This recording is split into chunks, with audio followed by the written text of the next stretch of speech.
और भगवान श्री कृष्ण ने जो लीलाएं की हैं हमें बताओ। और जब भगवान कृष्ण इस धरती को छोड़ करके, इस धरा को छोड़ करके गए तो धर्म किसकी शरण में गया?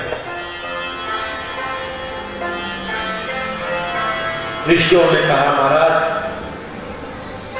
हमें बताइए श्रीमद् भागवत का आरंभ कहां से हुआ?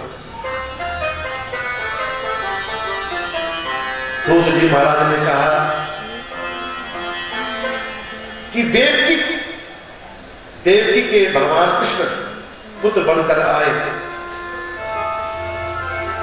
और द्रौपदी का एक वचन अंधस्य पुत्र अंधा, अंधे की अंधी औलाद। जीवन में जब भी बोलो कुछ विचार करके बोलो।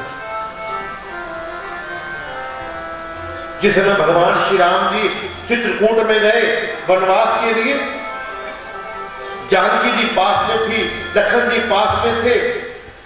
जब चित्रकूट में पहुंचे तो भगवान श्री राम जी ने लखन जी से कहा लखन ऐसा कर, यहां के जो राजा है ना कामतान, उनके पास तू जा और पूछ करके आ हम कहां पे रहे। और लखन जी गए चित्रकूट के राजा थे कामतान, उनके पास लखन लाल जी गए। जब पहुंचे नमन किया, राजा को पूछा महाराज हम वनवास भोगने के लिए आए हैं, हमें बताओ हम कहां पर रहे। राजा ने क्या किया? राजा ने एक हाथ से जीभ को पकड़ लिया और एक हाथ से मूत्र इंद्री को पकड़ लिया और नाचने लगा। लखन लाल जी ने देखा मैंने क्या पूछा, ये नाच रहा है, लगता है पागल है। लखन लाल जी वापिस आए भगवान श्री राम के पास, पूछा भगवान श्री राम जी ने लखन क्या बात है, तू पूछने गया था? लखन लाल जी ने कहा महाराज जब मैंने पूछा ना हम कहां पे रहे, उसने क्या किया? एक हाथ से जीभ को पकड़ लिया, एक हाथ से अपनी मूत्र इंद्री को पकड़ लिया। भगवान श्री राम जी ने कहा लखन बड़ा अच्छा सूत्र दिया उसने, बड़ा अच्छा सूत्र दिया। जीवन में जिस व्यक्ति ने इस दो पर अंकुश लगा दिया वो कहीं पर भी चला जाए, उसका कोई दुश्मन नहीं। और आज द्रौपदी का एक वचन अंधस्य पुत्र अंधा, अंधे की अंधी औलाद। जहां से महाभारत का समापन हुआ वहीं से श्रीमद् भागवत का आरंभ हुआ। भीम की जंगा के प्रहार से दुर्योधन करहा रहा है, रो रहा है दुर्योधन। अश्वत्थामा वहां पर आया, पूछा मित्र तुझको रोता है? कहा अश्वत्थामा मेरे सारे भाई मारे गए किंतु उन पांचों पांडवों में से कोई नहीं मरा, इसी बात का रोना है, इसलिए मैं रो रहा हूं। अश्वत्थामा ने कहा तुम क्या चाहते हो, उन पांचों पांडवों में से कोई भी ना रहे, तू चिंता न कर, आज रात्रि को ही मैं पांचों पांडवों का खेल खत्म कर देता हूं। और रात्रि को 12 बजे अश्वत्थामा पांडवों के खेमे में आया। जाको राखे साइया मार सके ना कोई, बाल बांका ना कर सके चाहे सब जग वैसे हो। आज पांचों पांडवों को भगवान ले गए। पांडवों के खेमे में पांडवों के बेटे सो रहे थे। अश्वत्थामा आया और पांचों पांडवों के जो 5 बेटे थे उनकी गर्दन पर खंजर मार के उनके सिर को लेकर के जा रहा है। दुर्योधन के पास मैंने मार दिया पांचों पांडवों को। दुर्योधन बड़ा खुश हुआ जब देखा ये पांचों पांडव नहीं है, ये तो उनके बेटे हैं।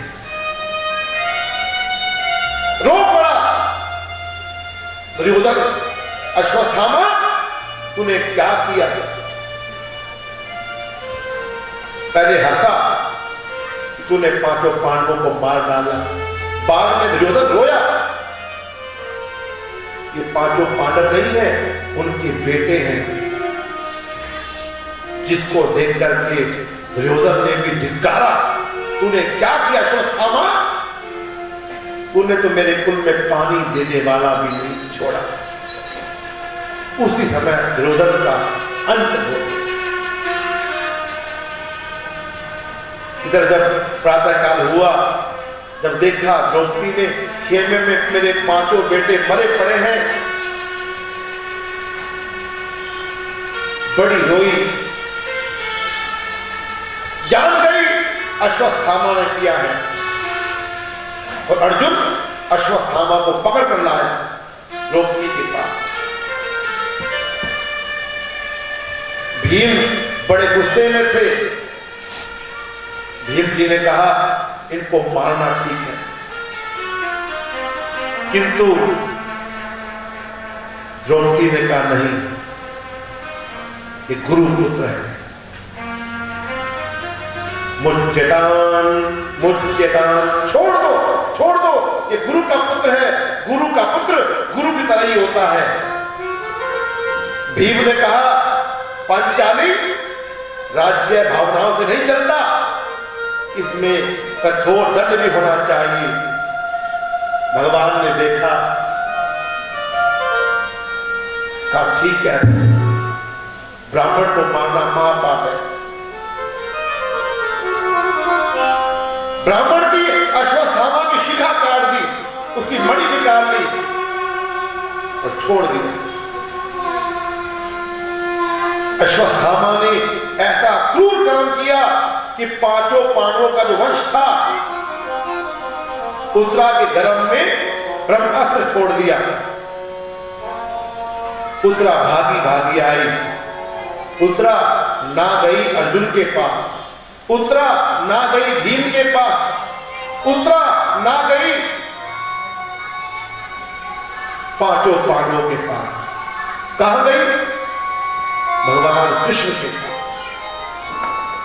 उत्तरा जानती थी जितने भी मुझे दिख रहे हैं ना, ये सभी मृत्यु के ग्रास हैं, और जिनकी मृत्यु ग्रास है वो कौन है? परम पिता परमात्मा।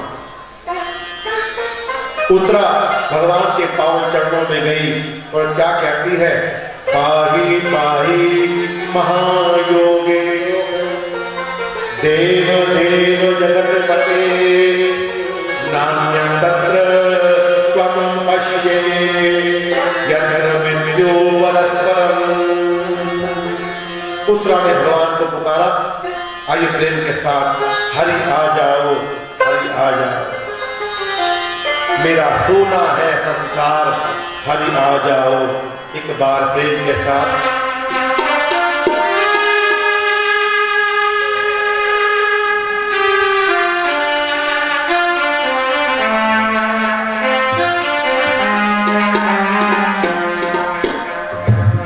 मेरा सोना है संसार, हरि आ जाओ एक बार। मेरा सोना है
घर में जा